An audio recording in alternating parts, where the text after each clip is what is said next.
Bonjour. Avec cette leçon, nous allons voir les procédés pour modaliser un énoncé, c'est-à-dire indiquer dans un texte comment s'exprime l'opinion du locuteur. Nous allons pour ça utiliser le discours de Sage l'Ancien que vous connaissez déjà. Les questions d'observation du texte vous demandent de se relever les marques du locuteur et du récepteur. Bien dans ce discours, le récepteur est marqué par l'interpellation camarade, qui arrive plusieurs fois, alors que le locuteur utilise la première personne du pluriel, c'est-à-dire que Sage se met avec les animaux auxquels il s'adresse pour parler. Est-ce qu'il émet des doutes sur ce qu'il dit ?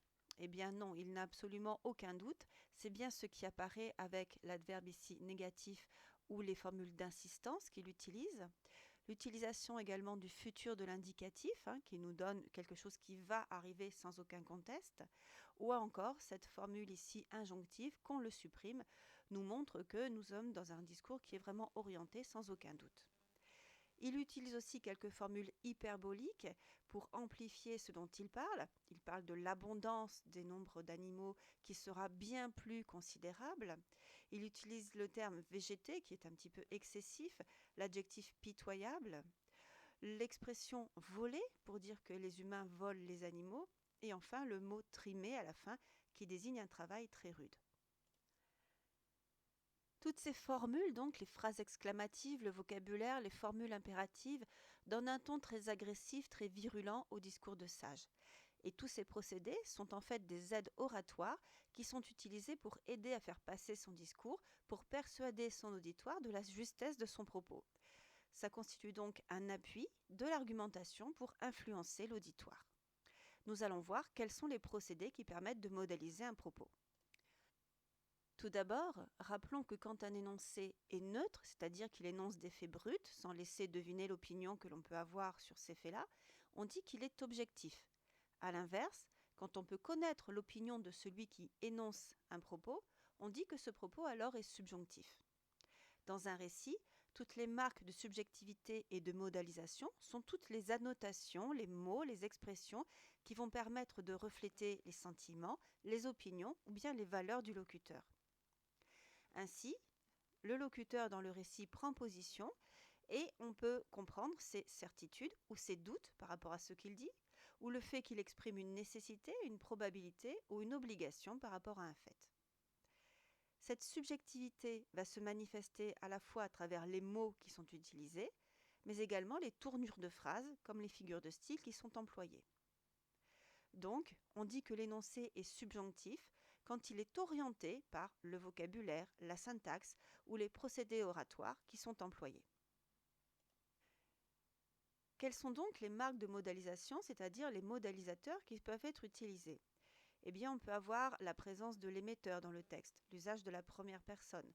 Ça, j'utilise la première personne du pluriel. Et on peut avoir aussi la présence du récepteur, sous la forme d'une deuxième personne, singulier ou pluriel, c'est-à-dire les personnes auxquelles s'adresse celui qui parle.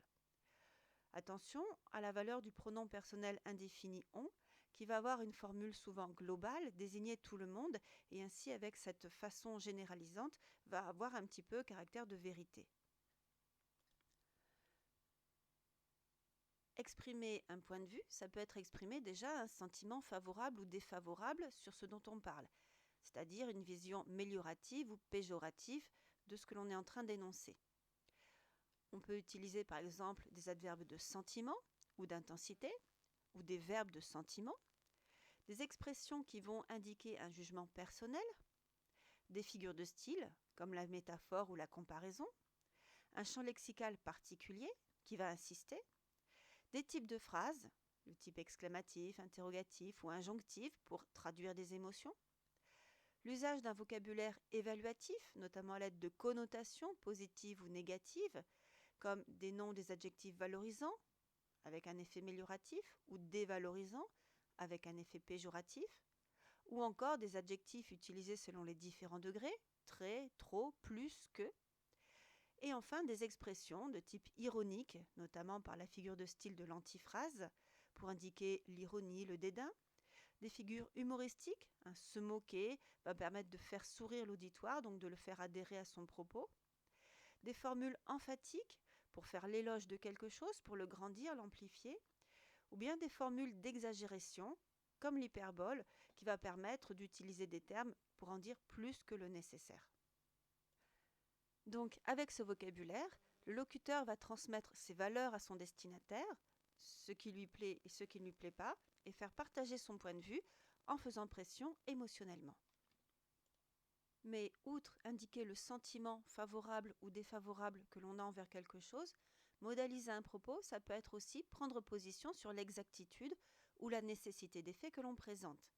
Ainsi, on peut utiliser des adverbes d'opinion, certainement, sans doute, pour indiquer une certitude ou au contraire un doute.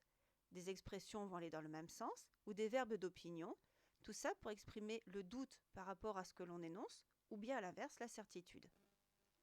Les auxiliaires de mode, comme devoir, pouvoir, falloir, vont exprimer ou bien la possibilité ou bien la nécessité de quelque chose.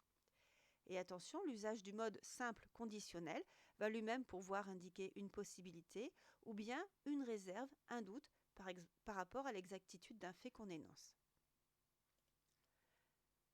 Toutes ces formules permettent donc de nuancer, au contraire de renforcer une idée ou une opinion, de signaler clairement si le locuteur a un avis favorable ou défavorable sur une idée, et d'influencer le destinataire auquel on s'adresse.